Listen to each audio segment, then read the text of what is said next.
a VC in New York City who's pretty well known, which I won't name here, say had no machine learning background, yet I ran a VC fund in machine learning for 2 years as a partner, and I built a whole machine learning architecture that auto-optimizes itself. So stuff like that you face a lot, I think, being younger generally, that you might not face otherwise.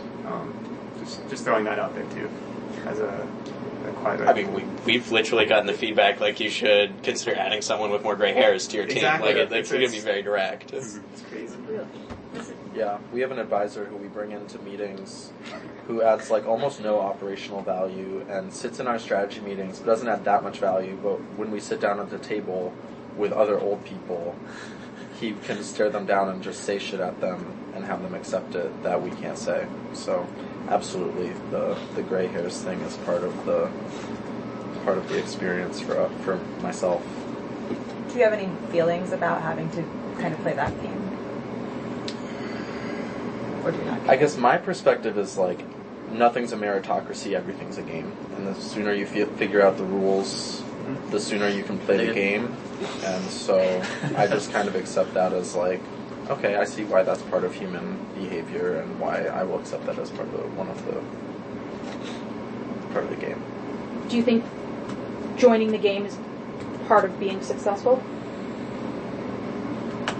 Yeah, I mean, no one's successful without knowing the rules of the game they're playing. Or being lucky. We're happening to play by them. The idea that you were so good that you were just an unstoppable, destined to be successful talent, I think is probably something that, you weed out those people pretty early on who think who want to get ahead in that way, I believe, at least through this channel.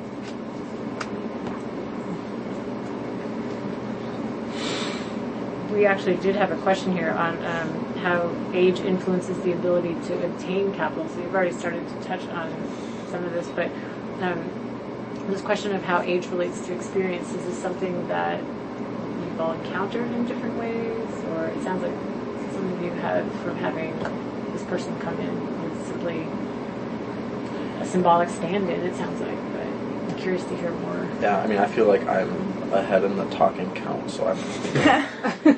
Just no score. Good focus group participants. I don't. It's hard to give a short answer to this question, right? Because in general, yes, VCs want to back people who are very well established and have a clear track record of success and whatnot. And so, yeah, they want to see experience come into the room, but a lot of the most interesting stuff in the tech world today is being done by very young people. And sometimes there's an opportunity that comes along that's too good to pass up, and so they invest in the 22-year-old founder or whatever. The oldest person in our company is 32 years old, and we've raised 2 rounds of funding. Very difficult both times to get it done, and I'm sure that part of that is because none of the co-founders have an established track record, so it hasn't been easy, but we've gotten it done despite being in our early 30s. I think it's a little different for us. So I'm up until our last. So we went 2 years basically just bootstrapping, and then raised a round at the beginning of this year. We closed it before the end of this year, but announced it this year. And I'm 32, and we're 4 people that started this between 26 and 32 in the bookkeeping and accounting space. How many 25, 30-year-olds do you know that love accounting so much to want to fix bookkeeping? So from that on paper perspective to go to VCs and be hey, we know the space, they were do you though? And especially with behemoths like QuickBooks and Intact and Intuit and NetSuite, those are great. Those are all actually partners of ours. And so we just saw a lot of flaws just working with businesses in our prior lives. And so I think that helped. And then I think bootstrapping for 2 years and actually generating revenue on our own without outside help was probably a precursor to that. But maybe it would have been easier if we had all this accounting background and we were 60-year-olds going into it. But I don't know, I think it's sort of your point too. Hey, this is a space nobody really talks about. Why are you guys paying attention to it? Here's all this traction. Who really cares about the backgrounds? It's working. Let's help it. I'm also going to say that at a certain point there's declining returns to age and experience. At a certain point, you're frankly too old to start a company. Sorry if that's the wrong thing to say. No, say whatever you want. I think that is how a lot of investors look at it that past a certain point. You can only couch surf so much. Yeah, Like eat McDonald's for so long before you want something a little more stable, right? sure.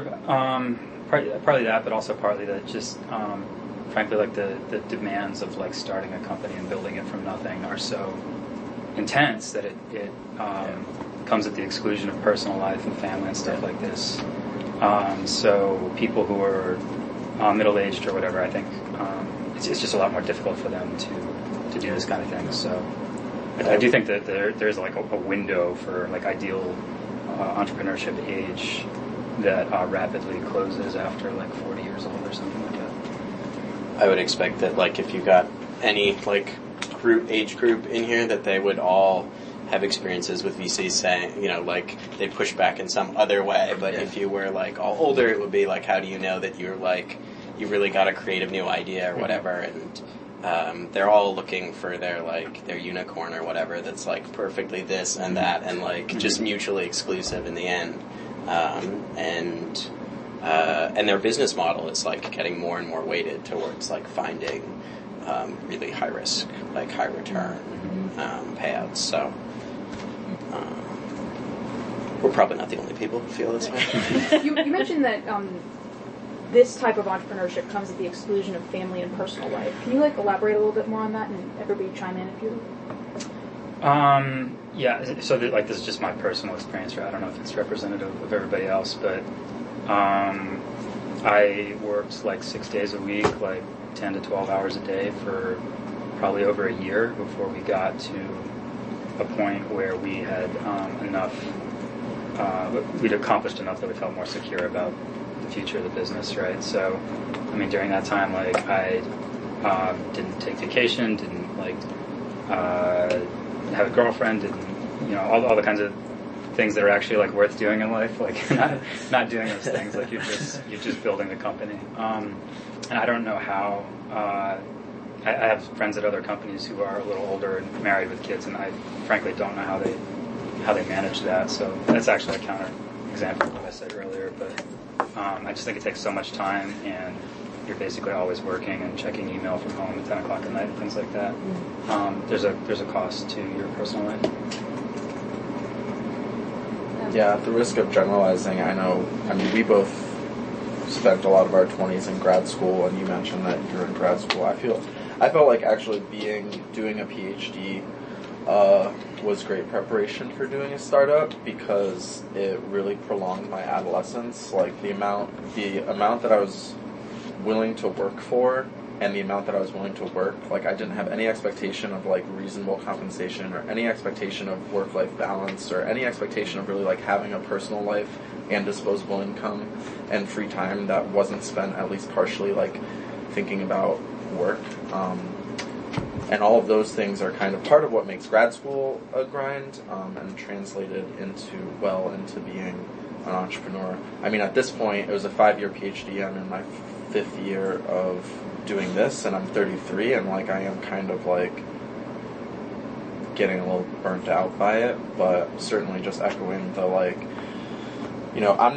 I've met with people like people who are in Mass Challenge, and they want to know like, so how'd you raise money? How'd you do it? And I was like, well, we paid ourselves $2,000 a month for like 18 months and lived in Boston. And these are guys with like cars and like cars. I'm like, ooh, cars. And they just looked at me like, well, we're not doing that. And in my head, I was just like, well, there you go. Like, there's no secret to it. It's like you don't make money, you don't pay yourself, or not very much for quite a while. Can we ask you about other barriers? What were some of the biggest barriers to launching your entrepreneurial endeavor?